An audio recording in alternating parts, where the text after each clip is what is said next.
comprendre comment vous allez pouvoir intégrer aussi ces émotions dans votre management, bien sûr, en tant que futur chef d'entreprise, peut-être déjà que les activités sont lancées. Et forcément, dans cette vie de projet, la gestion des émotions et le yo-yo émotionnel que vous traversez est quand même un parcours du combattant. Et l'idée, c'est vraiment de vous donner des clés aussi, de vous outiller au maximum pour que vous puissiez apprendre à maîtriser vos émotions, ce qui vous permettra aussi de renforcer vos relations et ce qui vous permettra de préserver votre santé mentale, ce qui est un sujet aussi qui me tient particulièrement à cœur. Pour qu'un manager soit en capacité d'accueillir l'état émotionnel de son collaborateur, il faut déjà que lui-même il soit en capacité de se réguler au niveau émotionnel. Et je vous le répéterai plusieurs fois ce matin, mais on ne peut pas prendre soin des collaborateurs si déjà on ne prend pas soin de soi. Et le parcours de l'entrepreneur, l'idée, c'est de durer, c'est de tenir dans la distance. Ce n'est pas le coup de bourre au démarrage. L'objectif, c'est vraiment de pouvoir tenir dans la durée. Et on a eu bien sûr la crise sanitaire, la crise environnementale, la crise sociale, la crise économique, énergétique, écologique, politique. Enfin, j'allais dire, c'est de la crise depuis 5 ans. Globalement, on entend parler de crise. L'impact sur votre santé mentale aussi, il est important et ça me tient à cœur aussi de vous faire passer ces messages de la prise de conscience de votre propre état à vous et d'être aussi conscient que tout ça, ça nous chahute, ça chahute chacun d'entre nous nécessairement. Il faut savoir qu'il y a 27,1% de la population qui souffre de troubles de la santé mentale. La santé, c'est pas linéaire. Donc, on a des moments où tout va bien, c'est génial. Il y a des moments où ça ira moins bien. Et évidemment que nos sphères de vie personnelles et professionnelles, elles sont tellement imbriquées aujourd'hui qu'on ne peut plus faire le distinguo et se dire bah, moi j'arrive en entreprise pure et je pose mes valises émotionnelles, ça n'existe pas. On arrive chargé de nos émotions de la maison au travail et puis on repart à la maison chargé des émotions aussi de la journée. Et l'objectif, c'est justement de pouvoir en permanence réguler ses émotions pour être au top en fonction de la situation. Néanmoins, ces événements et tout ce contexte a généré une tension et un stress qui a été exacerbé. Il faut vraiment voir cette gestion des émotions comme un fil émotionnel sur lequel on a tiré depuis 5 ans, ce qui fait que pour certains d'entre vous, potentiellement, il y a une vraie fatigue émotionnelle, une irritabilité et voire une fatigue au niveau de la santé mentale. Mais c'est aussi important de prendre conscience de son propre état d'être pour pouvoir ensuite mettre en place des actions et travailler dessus et pouvoir se préserver et encore une fois tenir dans la durée. La santé mentale, elle est fragilisée. On sait aussi que là, c'est une étude de 2021 de la Tribune qui nous disait qu'on avait déjà 1 dirigeant sur 2 qui était en risque de burn-out. Donc, cette santé mentale, évidemment qu'elle affecte toutes les strates de l'entreprise. Et il faut savoir qu'un arrêt pour burn-out, on a une moyenne qui est à 14,1 mois. Donc l'objectif pour vous aussi, c'est bien sûr de mettre en place toutes les actions pour vous préserver, mais pour préserver vos collaborateurs et pour ne jamais arriver à un stade, ou en tout cas éviter évidemment ce stade de burn-out qui va pénaliser tout le monde, parce qu'au-delà de l'arrêt de travail, peut-être que certains d'entre vous ont été concernés. L'impact sur la confiance, sur l'estime de soi et la réparation de tout ça est beaucoup plus longue que 14,1 mois. Aujourd'hui, des accompagnements vraiment dédiés au burn-out, il y en a très peu. Donc le travail de reconstruction est beaucoup plus long. Il y a le temps d'arrêt, c'est une chose. La réalité derrière que vivent les personnes, elle est bien différente. Et cette confiance, elle a été vraiment fracassée quand il y a un burn-out. Donc c'est vrai pour les dirigeants, c'est vrai pour l'ensemble des collaborateurs. Et donc l'idée pour vous aussi, c'est que si vous arrivez à détecter vos propres signaux faibles, vous serez aussi plus vigilant aux signaux faibles et aux symptômes que vous pourrez voir chez vos collaborateurs et dans votre environnement. Pourquoi c'est si important aussi? Parce qu'il y a un phénomène qui s'appelle la contagion émotionnelle. Alors là, je vous mettais cette image de 2 poires une poire pourrie qui contamine l'autre. Mais la contagion émotionnelle, c'est vraiment ce phénomène par lequel les émotions vont passer d'une personne à l'autre avec une rapidité assez incroyable. Il faut autant de temps à une émotion pour passer de vous à moi qu'il en faut à une image pour se projeter un écran de cinéma.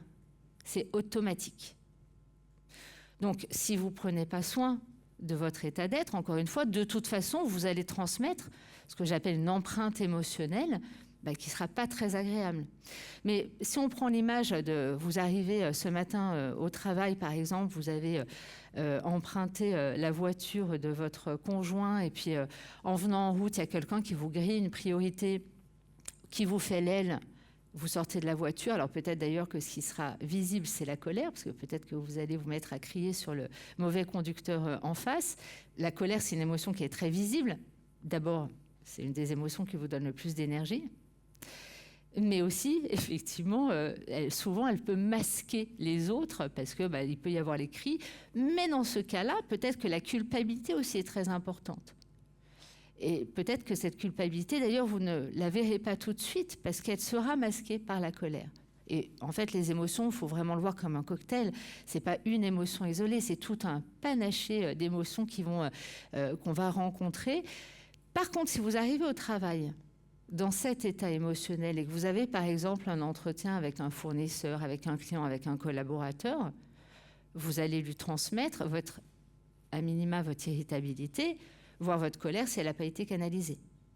Donc, c'est pas possible qu'en face, il passe un bon moment.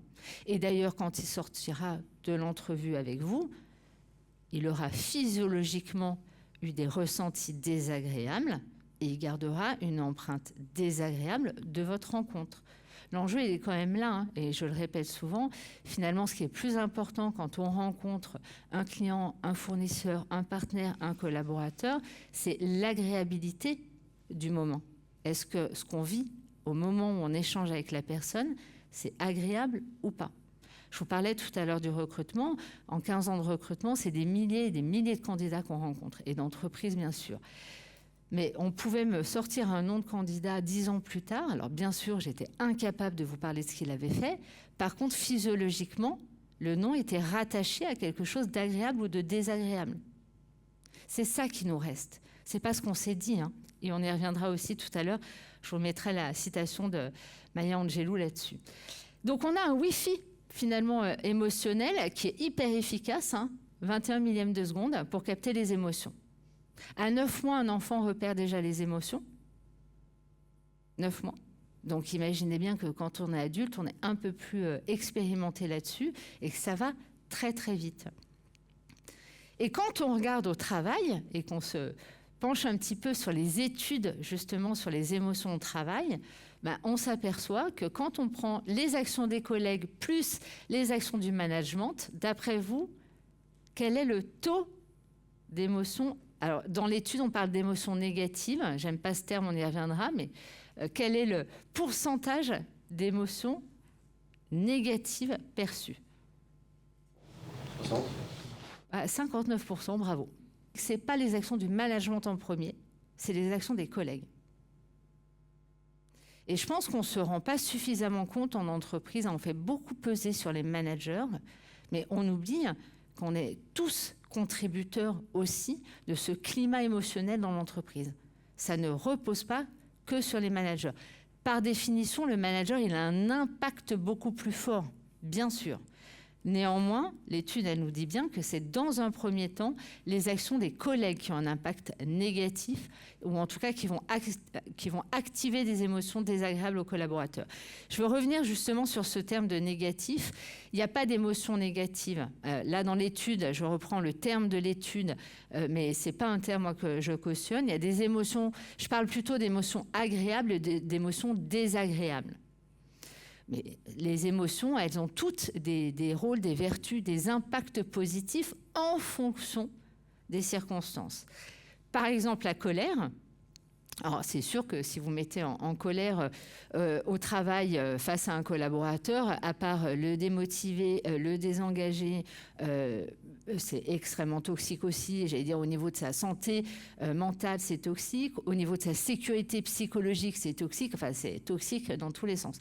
Par contre, si vous devez, par exemple, aller négocier avec un fournisseur, un partenaire, un client, peu importe, s'activer un petit peu de colère, tout est une question de dosage, ça vous permettra de défendre vos intérêts avec beaucoup plus d'impact.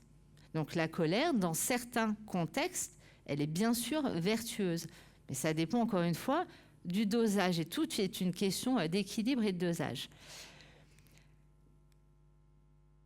Alors, je vous disais, on a des sujets quand même au niveau des collaborateurs et ça dépasse les managers. Mais il y a des études aussi qui nous disent que si on regarde en France et les salariés français, on a 2/3 des salariés français qui passent. Alors là, pareil, on a une star quand même du sondage, donc on va voir combien de temps en moyenne à gérer du conflit par semaine. Alors déjà, je vous le dis, c'est en heures. 15 heures? Ah, c'est un peu élevé, mais... Non, en fait, on passe 3 heures pour 2/3 des Français. C'est 3 heures par semaine à gérer du conflit. Au travail.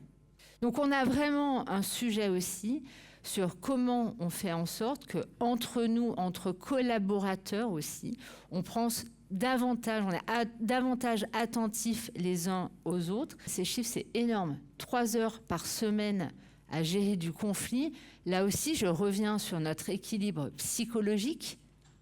Franchement, c'est une pollution permanente. On ne peut pas arriver au bureau en étant détendu quand on sait qu'on va retrouver des collègues avec lesquels on est en tension. En fait, c'est pas agréable.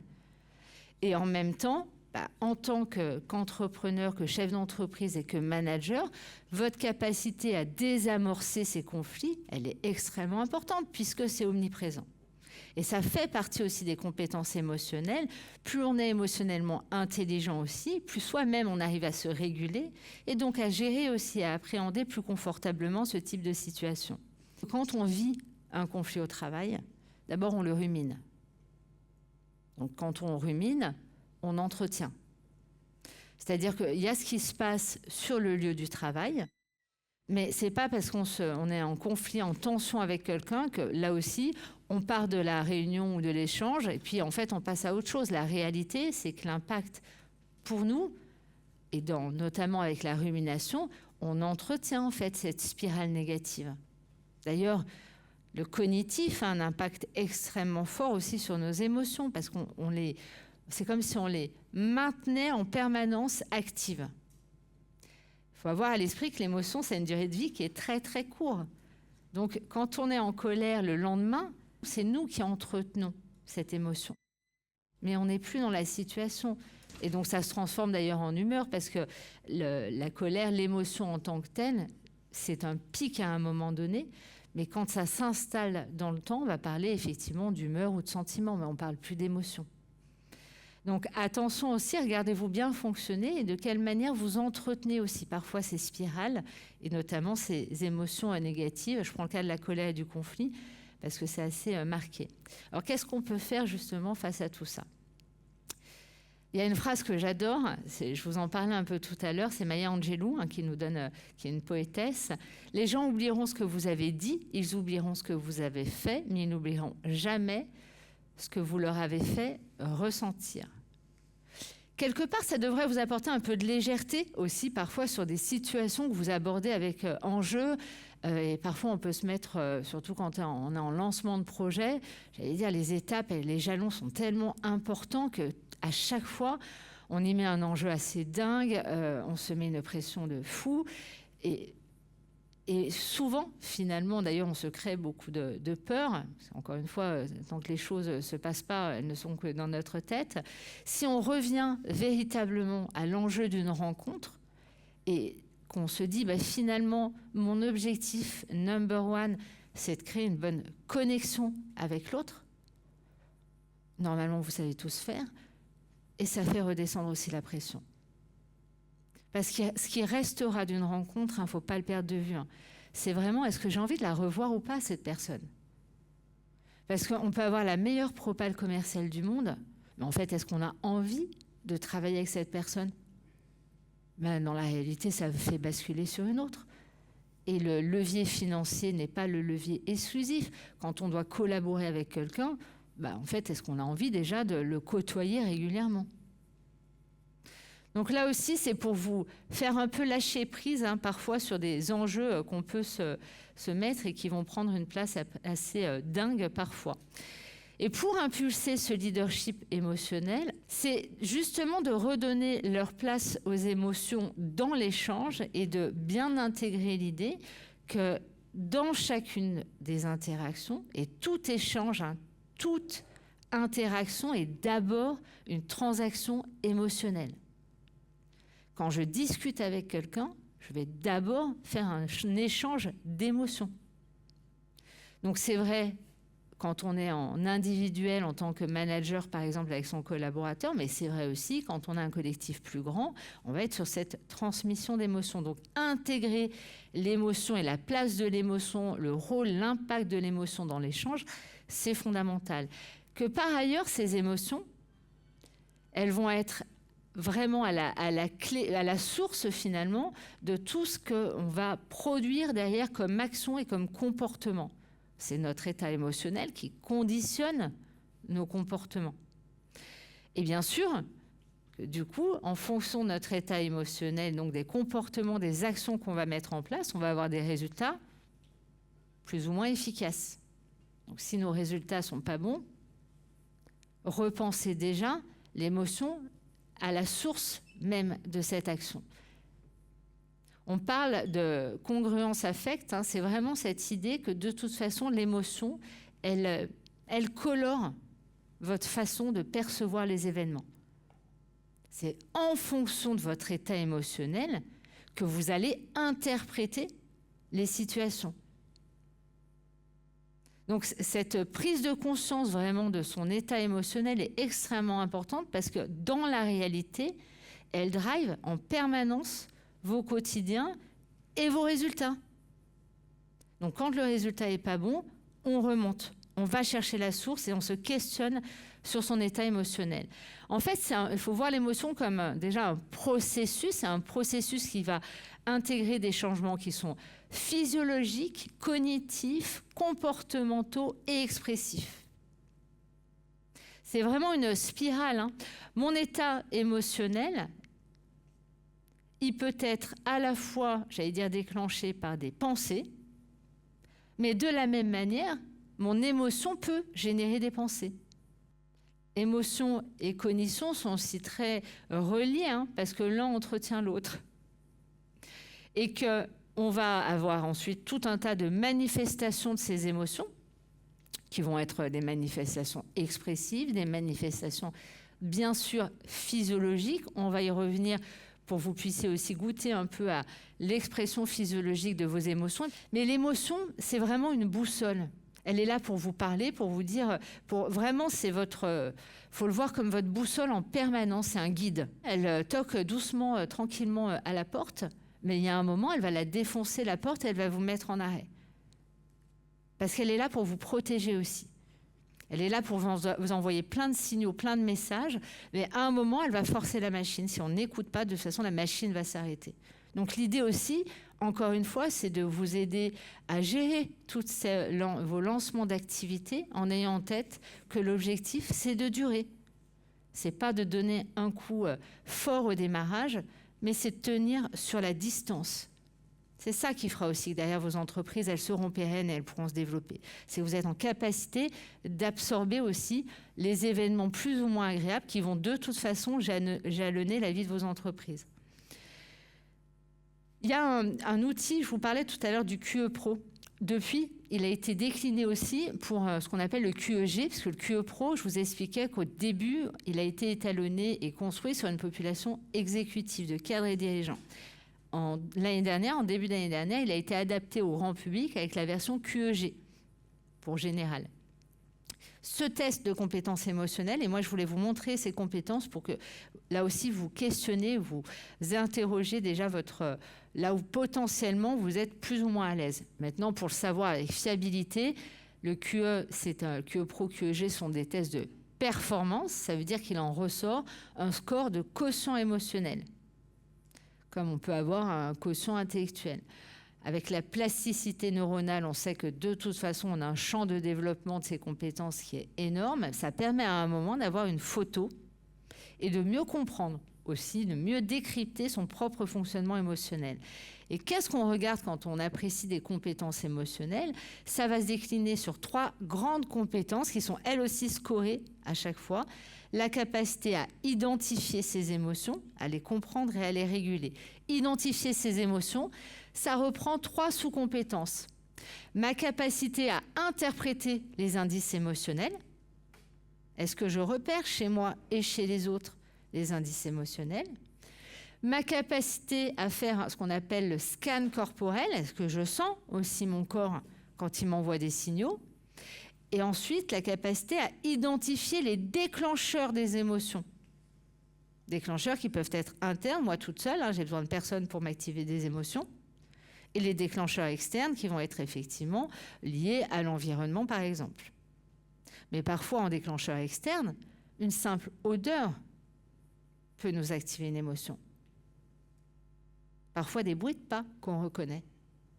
Si vous vous rendez compte qu'à chaque fois que, c'est un bon moyen d'identifier vos déclencheurs, à chaque fois qu'il se provoque ça, il y a peut-être des choses aussi sur lesquelles vous pouvez commencer à travailler pour vous éviter des situations inconfortables qui viennent régulièrement, auxquelles vous êtes régulièrement confrontés. Ensuite, on va avoir toute la capacité à comprendre les émotions. Donc, à la fois la chronologie émotionnelle, on n'est pas en colère d'un coup, en fait. Avant d'être en colère, on va être agacé, irrité, ça va monter crescendo. Plus on régule tôt, plus c'est facile. Mais quand on est déjà en colère, pour réguler, c'est beaucoup plus compliqué. D'où l'intérêt, encore une fois, de bien sentir en temps réel qu'est-ce que je suis en train de vivre, de ressentir et comment je suis en train d'évoluer au niveau de mon état d'être. Parce qu'une fois que c'est en haut, ça va être effectivement plus compliqué de réguler. Plus on intervient tôt, plus c'est facile. Et c'est aussi anticiper les conséquences. Ah ben là, je sens cette colère monter. Si je laisse cette colère monter, quelles sont les conséquences potentielles au regard de mes objectifs, mon environnement? Les émotions, encore une fois, elles sont adaptées ou pas à un contexte et un environnement. L'intelligence émotionnelle est une intelligence adaptative.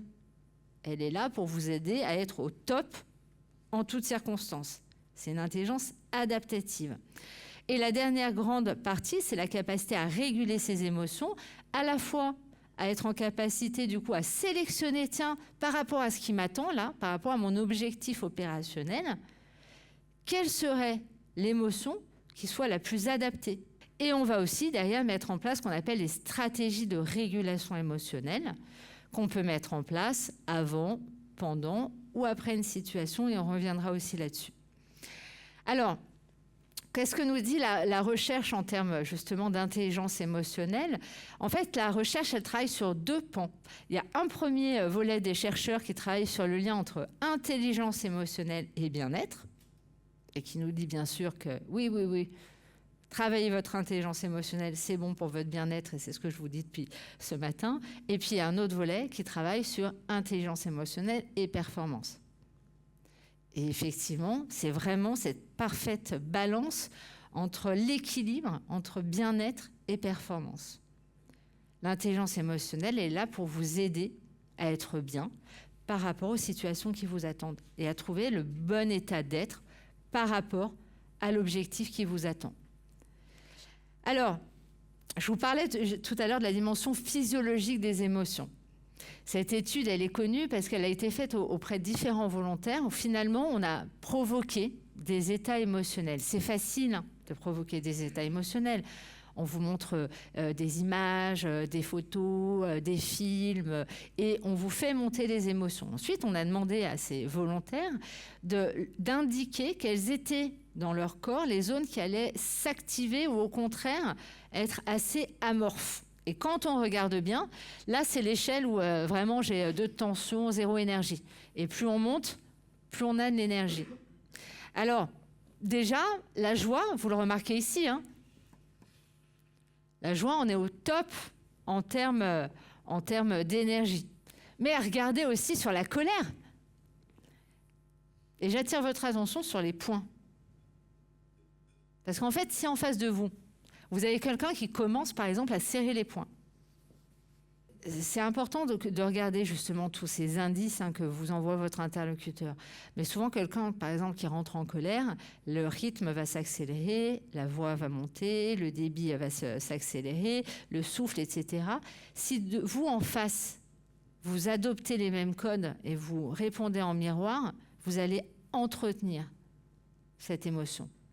Si au contraire, vous essayez de baisser d'un rythme par rapport à lui, de parler plus doucement, là, vous allez potentiellement de manière très subtile lui permettre de redescendre.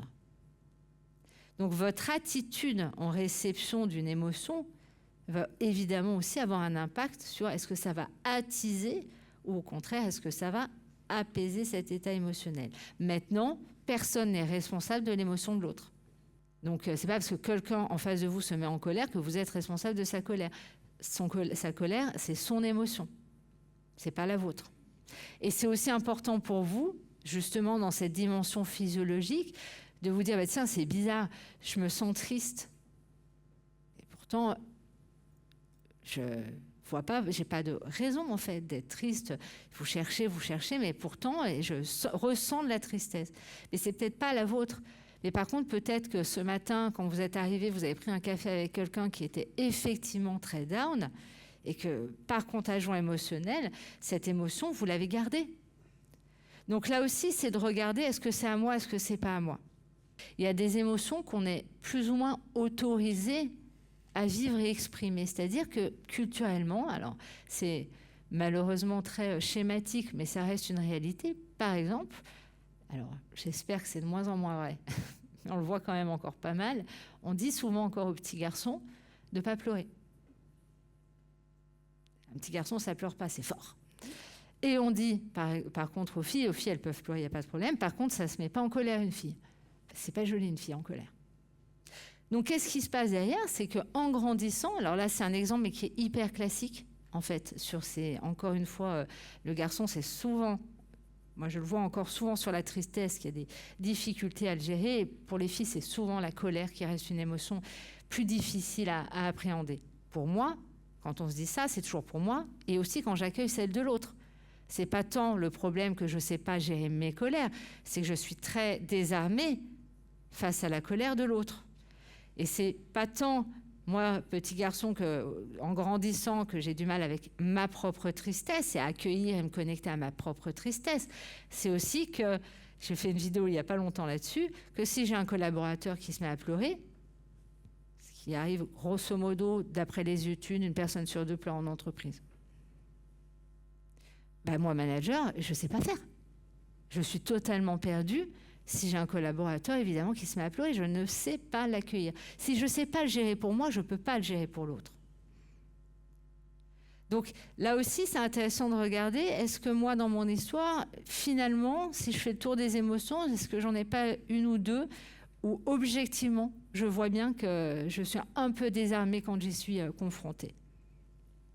Et on est tous concernés par une émotion qui nous crée un peu plus d'inconfort. Et c'est important de l'avoir en tête, encore une fois, pour votre capacité en tant que manager à accueillir et accompagner les émotions de vos collaborateurs. C'est pour ça que c'est important de le faire. Mais c'est aussi important pour vous, parce que vous passez à côté d'informations. Qu'est-ce qui fait à un moment que je ressens de la tristesse? Et la tristesse, c'est pas pareil que de la colère. Et ensuite, remonter le fil pour aller chercher notamment le déclencheur. Les émotions, elles ont trois fonctions. La première, ça va être de nous alerter. Elle nous dit, là, il se passe un truc pour toi, attention. Si l'émotion est agréable, il se passe un truc de cool pour toi. Si l'émotion est désagréable, il se passe un truc de moins sympa pour toi. C'est très souvent aussi en lien avec vos valeurs et vos besoins. Par exemple, si mes valeurs, elles sont piétinées par mon interlocuteur, ça va me déclencher des émotions pas très agréables. Elle va aussi, l'émotion, vous permettre de réagir. C'est pour ça que tout votre corps, il se met en mode action. Hein. Votre corps, il se prépare à réagir. Et de la même manière, l'émotion, elle permet de signaler à votre environnement qu'il se passe quelque chose. Si je pleure, mon environnement est censé s'adapter à cette information. Les conditions d'émergence de l'émotion, et là c'est la courbe, c'est Gross qui a travaillé là-dessus, il nous dit d'abord il y a forcément une situation, mais cette situation, je le redis, elle n'est pas forcément réelle. Elle peut être complètement imaginaire. Et là aussi, j'attire votre attention sur tout ce qu'on se provoque, notamment les peurs, qui n'existent que dans notre tête. Ensuite, il y a l'attention qu'on va y prêter. Je reprends l'exemple du conflit en entreprise. Vous pouvez vous dire, OK, bon, là, terminé pour aujourd'hui, je passe à autre chose, faire un petit peu de régulation pour passer à autre chose, ou vous pouvez le ruminer pendant 2-3 jours. Ensuite, il y a la perception de cette situation. Et en fait, on fait une évaluation qui est quasi automatique et qui est extrêmement rapide. Cette évaluation, elle est au regard de nos objectifs, de nos buts, de nos normes. Donc, on évalue vraiment la situation par rapport à tout ça. Et ensuite, on va apporter une réponse qui est une réaction comportementale. Émotion, c'est ex movere, c'est l'énergie qui nous met en mouvement. Alors, comment on peut agir justement sur l'expérience émotionnelle ? Déjà, on peut agir sur la situation en tant que telle. Choisir déjà le contexte. Il y a certaines situations qu'on va pouvoir éviter, par exemple, si on sait qu'elles sont problématiques. Il y a certaines situations où on peut décider de quitter la situation parce que ça va davantage nous préserver. On peut aussi modifier un contexte de situation. On va influencer la situation. On peut aussi parfois aller chercher du soutien. Typiquement, vous avez un projet à défendre devant un investisseur potentiel. Vous pouvez y aller tout seul. Ah ben non, mais quand j'imagine tout seul devant les investisseurs, là, j'ai déjà la boule au ventre, le souffle qui s'accélère et je sens bien que je me sens entendue. OK. Sur qui je pourrais m'appuyer ? Qu'est-ce qui me rassurerait ? Qu'est-ce qui serait bon pour moi ? Pour que je me sente plus confortable face à cette situation. Ah ben tiens, je pourrais en parler à tel collaborateur parce que tel collaborateur, sur tel aspect, il sera meilleur que moi, il saura mieux le présenter, il sera plus convaincant, ben, je vais lui demander de venir avec moi à ce rendez-vous. Mais on peut aller solliciter des ressources aussi, et ça c'est vrai dans plein de domaines de vie aussi. Qui peut m'aider ? De quoi j'ai besoin ? Qu'est-ce qui me permettrait de faire face à cette situation de manière plus confortable ? C'est déjà des questionnements et des auto-questionnements qu'il faut pouvoir se poser régulièrement pour évidemment derrière avoir des clés. Ça peut être de changer le focus attentionnel, c'est-à-dire on peut soit regarder ce qui est le plus probable de se passer, mais on peut aussi imaginer le pire, c'est-à-dire qu'à partir du moment où on est dans des scénarisations catastrophes, évidemment que là aussi, on fait monter l'anxiété. Néanmoins, en préparation mentale, moi j'aime bien utiliser la scénarisation catastrophe parce qu'elle prépare vachement bien aussi, parce qu'elle prépare à tous les cas de figure et à tous les contextes. Quand on imagine le pire du pire du pire, moi ma première conférence, donc c'était en 2010, il y a 15 ans, je me souviens que dans la préparation mentale, j'imaginais qu'on me balançait des tomates pourries. Enfin, franchement, on est quand même dans un pays civilisé. La probabilité qu'on me balance des tomates pourries, elle est assez faible. Néanmoins, moi, j'étais physiologiquement préparée à tout accueillir. Il pouvait tout se passer. Objectivement, quand on s'est imaginé en train d'éviter les tomates pourries, le reste, ça passe crème. Donc, ça peut parfois avoir des vertus aussi de travailler sur ces scénarios. Ensuite, on va effectivement pouvoir travailler sur les bénéfices, les points satisfaisants, et puis se revenir au moment présent aussi, évidemment, se reconnecter en pleine conscience. On peut réévaluer la situation, soit revoir les exigences. Et tout à l'heure, je vous disais, si l'exigence de cette rencontre, c'est d'abord la qualité de la rencontre, la connexion, créer le lien, on se met quand même moins la pression que si on se dit, de toute façon, si le deal n'y passe pas, je mets la clé sous la porte. Parce que de toute façon, la pression qu'on se met, on va la mettre sur l'autre qui n'en voudra pas de cette pression. L'objectif, c'est d'aligner du coup notre état émotionnel à l'objectif opérationnel pour être au top et pour arriver au top. Ça veut dire qu'une émotion en tant que telle, si j'arrive stressée, je peux décider soit d'augmenter mon niveau de stress, franchement, ce n'est pas forcément le mieux à faire. Par contre, je peux décider de le baisser. C'est déjà une première chose à se questionner d'ailleurs. C'est je suis comment, c'est quoi mes émotions, pour pouvoir jouer ensuite sur cette balance émotionnelle. Ensuite, sur la durée, je peux décider de raccourcir ou d'augmenter évidemment la durée d'une émotion. Et puis, je vais aller chercher ce qu'on appelle des émotions ressources. On va y revenir justement là-dessus. Tiens, de quoi j'aurais besoin, en fait, pour être au top? Je vous parlais tout à l'heure de l'exemple. Tiens, je vais faire une conférence. De quoi j'ai besoin? J'ai besoin d'énergie, j'ai besoin de joie. OK, musique à fond, on danse. Mais d'abord, je me pose la question. Tiens, il me faut quoi, là, pour y aller? Si j'avais déjà été, si je m'étais réveillée survoltée et surboostée, j'aurais peut-être cherché à me calmer. Bon, quand même, après la nuit, je ne suis pas survoltée. Alors, on peut du coup travailler aussi sur un autre point. Et vous avez compris que vos pensées, elles sont hyper importantes aussi dans votre gestion des émotions. Et vos pensées, il y a un travail, alors moi j'adore travailler sur ce qu'on appelle les pensées automatiques. Les pensées automatiques, ça vient des TCC, les techniques cognitivo-comportementales. Et notamment, il y a Beck, qui est un psychiatre qui a beaucoup travaillé là-dessus. Et notamment, Beck, il a beaucoup travaillé sur les états dépressifs. Et il a fait tout un travail de recherche depuis ces pensées automatiques pour améliorer cet état dépressif chez les patients en revisitant tout ce travail de pensée automatique. Sauf que les pensées automatiques, comprenez déjà que ce sont des pensées qui ne sont pas sollicitées. Donc en fait, ce sont des fulgurances. C'est extrêmement rapide et vous n'avez pas choisi. Hier encore, j'ai passé la journée en fait dans une entreprise que je coach tout le codir. Et il y avait une des personnes qui me disait, moi je suis incapable en fait de faire de l'informel avec les collaborateurs. Donc il me dit, moi les discussions de café, en fait je ne sais pas faire. Et il me dit, je ne sais pas faire, je ne sais pas y aller, ça me saoule et j'y vais pas. D'accord? Et je lui dis, mais en fait quand tu penses justement à l'idée d'arriver le matin et de prendre le café avec eux, qu'est-ce qui te vient? Et puis avec un mouvement de tête, je vois qu'il balance une pensée. Mais c'est très rapide en fait. Encore une fois, c'est fulgurant. Et puis au niveau cognitif, c'est comme tout à l'heure avec l'exercice de la pièce. Le mental, il revient tout de suite. Il me dit, mais attends, tu peux pas te dire ça, c'est pas possible. Donc là, il s'auto-censure direct et il me dit quelque chose. Je lui dis, non, moi ce qui m'intéresse, c'est ce que tu as pensé avant. Et en fait, il me dit, si... Et il me dit, tout en sachant, parce qu'encore une fois, quand on prend conscience, c'est tout l'exercice, la prise de conscience de ces pensées automatiques. Quand on les regarde, on voit bien qu'elles sont inconsistantes bien souvent et qu'elles n'ont pas vraiment de raison d'être. Et là, en l'occurrence, il me dit, c'est la vulnérabilité.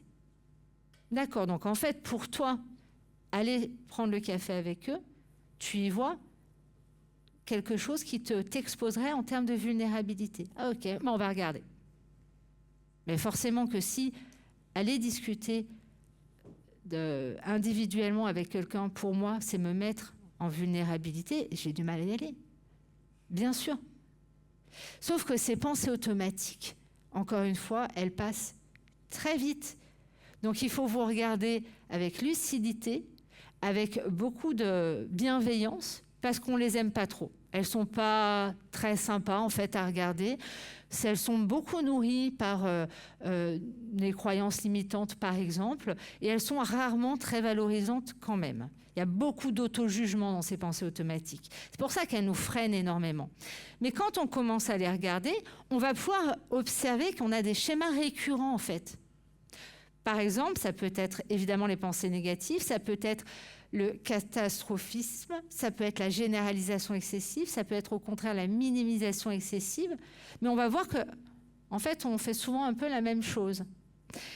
Et ensuite, on va évaluer cette pensée. En fait, est-ce que c'est réaliste ou pas? Ben non. En fait, si je vais prendre un café avec un collaborateur, ça ne va pas me rendre vulnérable pour autant. Et quelle serait l'alternative de pensée qui serait plus favorable? Et donc, on retravaille comme ça son circuit. Et pour faire le lien avec la PNL, la programmation neurolinguistique, et ce que nous dit aussi la PNL, c'est que bien sûr qu'il y a un apprentissage pour reprogrammer notre cerveau. C'est-à-dire on fait toujours la même chose parce que d'abord, dans nos expériences de vie, ça a marché à un moment donné. Donc, on se facilite la vie et on reproduit quelque part quelque chose qui a fonctionné dans le temps et puis on fait toujours la même chose. Il y a un moment où ça atteint ses limites. Et l'idée, c'est effectivement de présenter à notre cerveau d'autres modalités d'appréciation, par exemple, de ces situations. Plus on va lui présenter de nouvelles manière d'apprécier la situation, plus il va prendre l'habitude de passer par les autres chemins et ça va devenir petit à petit des automatismes. Mais vous seriez même surpris de voir à quelle vitesse vous pouvez retravailler votre schéma cognitif et à quelle vitesse vous pouvez changer d'appréciation des situations. Or, l'impact, encore une fois, sur votre état d'être et votre santé mentale, c'est énorme. Comprenez bien que plus vous gérez vos émotions, plus vous allez préserver votre santé mentale. Donc tout ça, c'est aussi vraiment des clés pour en prendre soin. Un des premiers exercices, bien souvent, ça va être d'aller se questionner sur ces croyances limitantes. Et là, je vais vous glisser des questions que vous pouvez prendre en photo, ça vous aidera à trouver les vôtres. Pour trouver et identifier vos croyances limitantes, posez-vous les questions. Vous mettez devant une feuille et puis vous dites, tiens, vous devez juste finir les phrases. Je ne peux pas, je ne suis pas capable de, je ne dois pas, je n'arriverai pas, il est trop tard pour. Et ça vous donnera des indices précieux. Alors, vous n'arriverez peut-être pas à toutes les compléter. Néanmoins, ça vous permettra d'identifier certaines de vos croyances limitantes qui, forcément, vous polluent et vous empêchent de faire des choses. Et puis, on va faire un autre test. Tiens, Amy Cuddy. Amy Cuddy, c'est une chercheuse qui a travaillé sur ce qu'on appelle les power poses et les lower poses, les postures de pouvoir et d'impuissance. Donc déjà, ça en dit long. Elle a fait des tests salivaires sur... et là, je vais vous demander tous de vous lever, d'ailleurs, pour pouvoir adopter la power pose que vous avez ici, qu'on voit ici. C'est aussi Wonder Woman. Vous mettez... En fait, l'objectif des power poses, c'est on ouvre à fond la cage thoracique, les épaules en arrière. On se met comme ça. 2 minutes de power pose et restez comme ça. En plus, vous êtes magnifique comme ça. Parfait. 2 minutes de power pose, en fait, Amy Cuddy, elle a fait des tests salivaires avant et après les power poses. Vous restez comme ça, parce que je veux surtout pas que vous me fassiez les lower poses, qui vont vous mettre tout down, mais c'est pour que vous puissiez les voir aussi, et notamment repérer vos collaborateurs quand ils sont comme ça. Quand ils sont comme ça, et hop, on se redresse, on se lève, on laisse pas un collaborateur affaissé comme ça, et vous allez comprendre pourquoi. 2 minutes de power pose, c'est plus 20% du taux de testostérone. Donc là, typiquement, hormone de la confiance, confiance à fond. Moins 25 de cortisol, donc le stress. 2 minutes. Avant n'importe quel rendez-vous, mais n'importe quel rendez-vous, s'il y a bien un truc que vous pouvez faire, ne serait-ce qu'au WC, c'est ça. En fait, c'est hyper facile à mettre en place. Mais ça, c'est vraiment le truc qu'il faut avoir en tête, à reproduire en permanence. Et quand on prend les lower poses, testostérone moins 10 et cortisol plus 15. Donc votre posture, évidemment qu'elle va avoir un impact énorme aussi sur votre état de bien-être. Et donc je vous invite vraiment sur cette power pose aussi à la faire régulièrement pour vous faire un shoot de confiance avant des rendez-vous en jeu. Mais c'est vraiment un shoot d'énergie. 2 minutes, ça suffit. Donc, et puis, la technique dont je parlais tout à l'heure, c'est le switch aussi. C'est de prendre ce moment déjà de vous à vous. Je me sens comment ? Est-ce que je suis bien ou pas par rapport à ce qui m'attend ? Donc, c'est ce switch, c'est ce moment où je questionne mon état d'être par rapport à ce qui m'attend, à la mission, au projet qui m'attend. J'ai envie de vous laisser comme ça, mais en réalité, vous pouvez vous asseoir. Si vous voulez, vous retrouverez sur les réseaux aussi plein de ressources. Et merci à tous. Merci beaucoup. Je vous souhaite de vous éclater dans vos projets, plein de succès et plein d'apprentissage dans cette aventure.